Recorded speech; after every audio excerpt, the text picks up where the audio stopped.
A escola, que deveria ser um refúgio, virou palco de barbárie, de morte e de dor. Enquanto isso, o Estado nega às famílias o poder de ensinar para seus filhos em casa, longe dessa carnificina.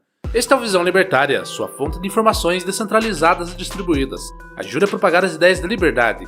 Deixe o seu like e compartilhe com seus amigos. Um artigo seu pode virar vídeo aqui também, sabia? Este artigo foi escrito por Gladys, o gladiador da Grande Glande, revisado e narrado por Gordinho Caipira.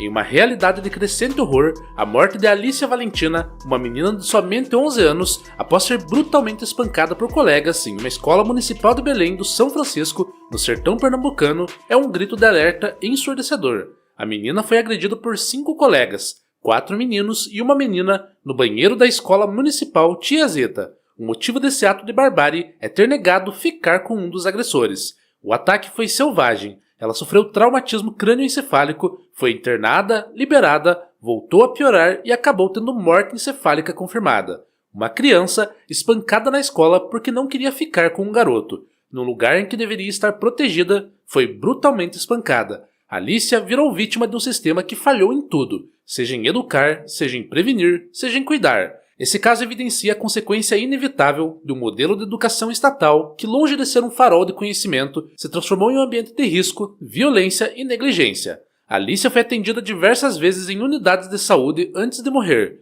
teve sinais claros de lesão e mesmo assim foi liberada. Essas são as instituições públicas que todos os dias falham em socorrer suas vítimas. A prefeitura diz que não houve omissão. O Ministério Público afirma que não houve negligência médica. Contudo, como pode não haver omissão quando uma criança de 11 anos é espancada até cair inconsciente na escola pública e ninguém intervém? Como pode não haver negligência quando ela entra e sai de hospitais com sinais evidentes de trauma e ninguém age a tempo? Se isso não é um exemplo de um Estado que não protege, mas que cria um matadouro de crianças ao ar livre, não sabemos o que pode ser. E o pior é que esse tipo de tragédia não é raro, é cada vez mais comum. Escolas públicas no Brasil viraram zonas de conflito. Bullying, violência física e indisciplina generalizada. Já falamos sobre casos assim aqui no canal várias vezes. Meninas atacadas com tesouras são violentadas, espancadas, enquanto escolas não fazem nada para protegê-las. Em vez de aprender matemática, ciências ou português, alunos convivem com medo e professores têm medo de punir e repreender. Diretores têm medo de processos e o governo, em vez de impor ordem, impõe ideologia. Currículos são tomados por pautas políticas, doutrinação de gênero, guerras raciais inventadas, enquanto a segurança, o respeito e a disciplina são jogados no lixo. Há quem diga que as escolas precisam ensinar mais para as crianças, que elas precisam ficar mais tempo nessas prisões muradas. Não há como alguém em sã consciência, sendo libertário, acreditar que ainda existe algum jeito desse modelo funcionar. Alicia não morreu por acaso. Morreu porque estava presa em um sistema que não a via como indivíduo, mas como um número, como mais uma cadeirinha em uma escola pública, mais uma linha na planilha do Excel, e no fim, como mais uma vítima do monopólio estatal sobre a educação. É interessante que os defensores de escolas públicas dizem que escolas privadas não dão conta da demanda de indivíduos depauperados, mas esquecem que a história está aí para contar o contrário. No século XIX, na Inglaterra, antes da criação de escolas públicas obrigatórias, a educação era majoritariamente privada, financiada por pais, igrejas e associações comunitárias.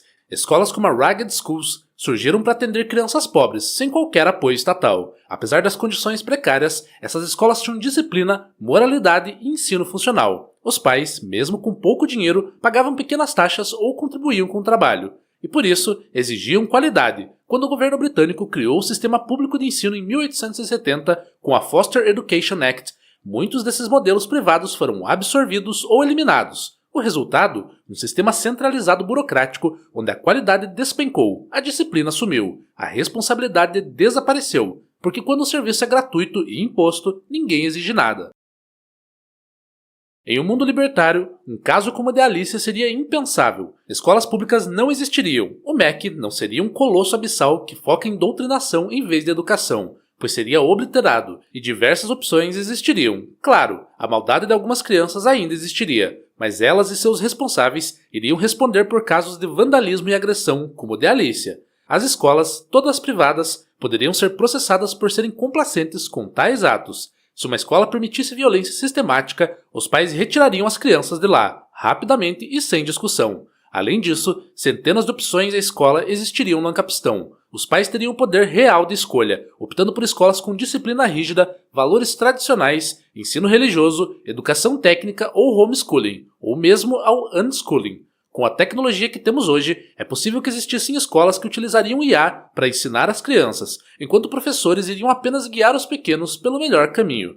Teríamos indivíduos que sairiam do ensino médio prontos para encarar o mundo com milhares de conteúdos aprendidos e com diversos níveis de conhecimento. Uma criança que tivesse vontade de aprender sobre o corpo humano poderia estar mais preparada que um estudante de medicina do 3º ano atualmente. Um garoto que tivesse facilidade com matemática poderia estar no mesmo nível que um graduando em engenharia no 1º ano.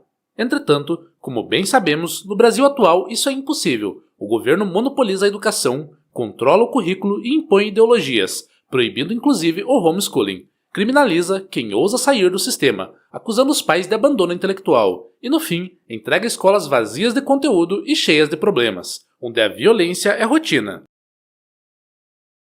Daí, quando uma menina como Alicia morre, as autoridades falam em não haver omissão, como se omissão não fosse o cerne do problema. O Estado omite proteção, fiscalização, responsabilidade e principalmente culpa. Ainda mais revoltante é ver que, enquanto isso, o MEC insiste em impor pautas ideológicas, manuais de gênero, combate à desigualdade com soluções que só aumentam a confusão.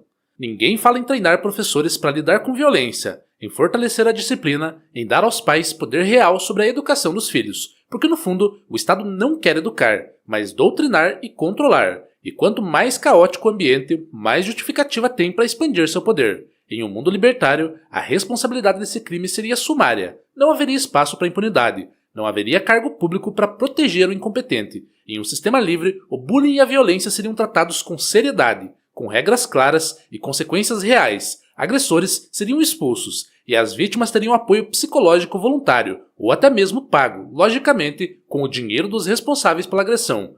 No caso da Alicia, talvez nem tivesse chegado ao extremo. Professores alertariam, pais seriam informados e os agressores seriam identificados e isolados. A escola, pressionada pela reputação, agiria rápido. A solução para a violência dentro das escolas não é mais verba, detectores de metais, polícia militar dentro das instituições de ensino ou mais burocracia com mais leis sendo produzidas ad nauseam pelos burocratas em Brasília. É menos Estado e mais liberdade para as famílias poderem escolher qual modelo de estudo querem aplicar às suas crianças. É devolver aos pais o direito de escolher, decidir e defender. É permitir que a sociedade civil, não o governo, cuide da educação. É eliminar o monopólio. É tornar a escola em algo prazeroso, não algo que se suporta.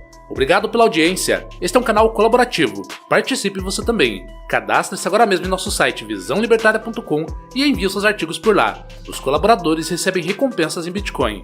Inscreva-se no canal e clique no botão da campainha para ser avisado de novos vídeos. Até a próxima!